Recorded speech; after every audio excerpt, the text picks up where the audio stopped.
Hello, church. So here's our devotional for Thursday, April 9th. We continue into Proverbs 22, and today we'll be actually finishing up one of the sections within the overall book of Proverbs.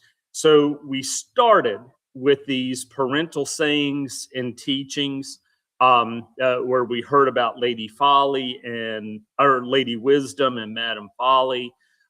We got into this portion of antithetical statements, which was just the back and forth between the way of righteousness and the way of wickedness, of foolishness, in the midst of learning and being grounded in faith.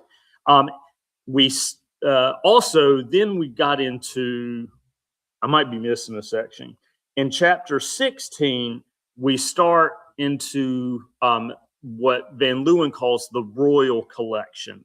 And so a lot dealing with appropriate kingship, perspective on fair treatment. What we're going to hear, particularly in our conclusion today, is the importance of economic justice. And Van Leeuwen gets into that with his reflection.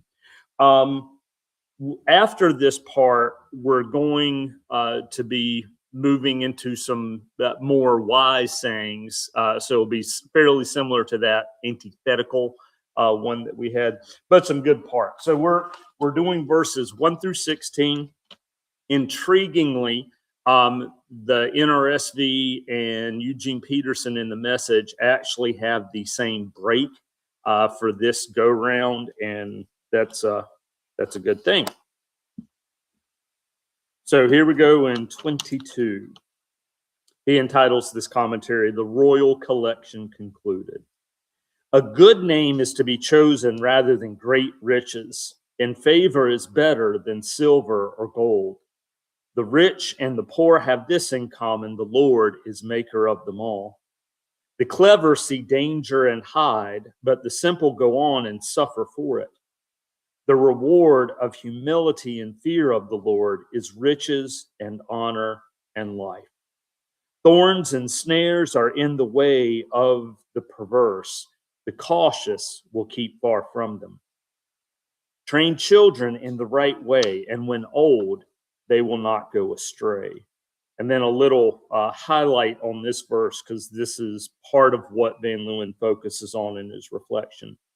The rich rule over the poor, and the borrower is the slave of the lender. Whoever sows injustice will reap calamity, and the rod of anger will fail.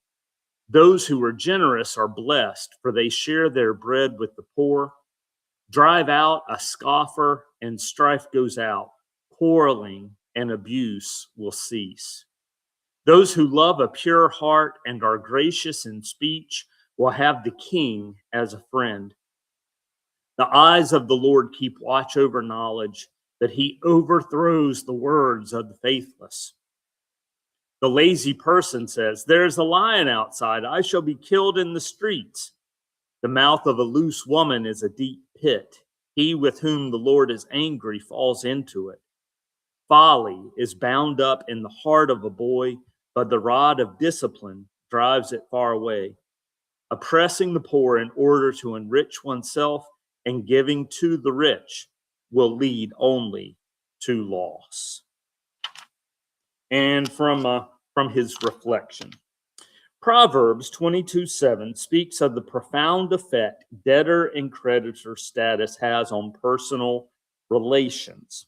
Even in the United States, which is deeply committed to the myth of individual freedom and equality, economic status greatly determines one's freedom and class and the degree to which equality under law is actually available. The proverb makes no moral pronouncements. It simply observes a fact of life. Yet, Israel's laws consistently forbade lenders from taking interest from the poor. By implication, 22:7, in its biblical context, sharply condemns one of today's common banking practices. When banks charge usurious interest rates on their freely offered credit cards, while knowing that generally the financially vulnerable are driven to amass credit card debt. They offend the God who cares for the poor. Perhaps this proverb also applies to international relations, a possibility that time will answer for America. In the 1980s, the United States went from being the world's largest creditor nation to being the largest debtor nation. Wealthy America may become a servant to its international creditors, its freedom to act in international affairs compromised by its financial obligations. This issue is of even greater moment for poor developing nations with large foreign debts.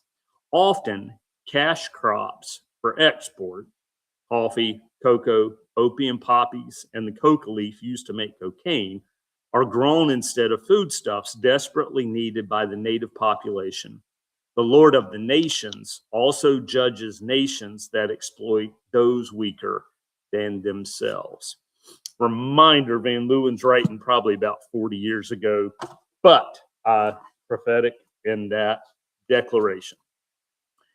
Finally, for us today, we have our reading from the Message, and Peterson entitles this portion, "The Cure Comes Through Discipline."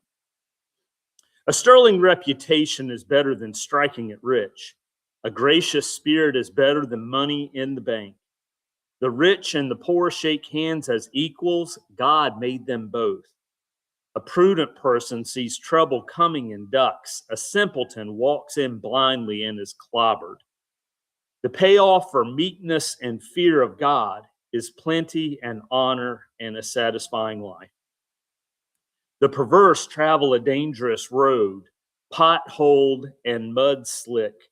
If you know what's good for you, stay clear of it. I'll come back to that pothole comment. Point your kids in the right direction. When they're old, they won't be lost. The poor are always ruled over by the rich, so don't borrow and put yourself under their power. Whoever sows sin reaps weeds, and bullying anger sputters into nothing. Generous hands are blessed hands because they give bread to the poor. Kick out the troublemakers and things will quiet down. You need a break from bickering and griping.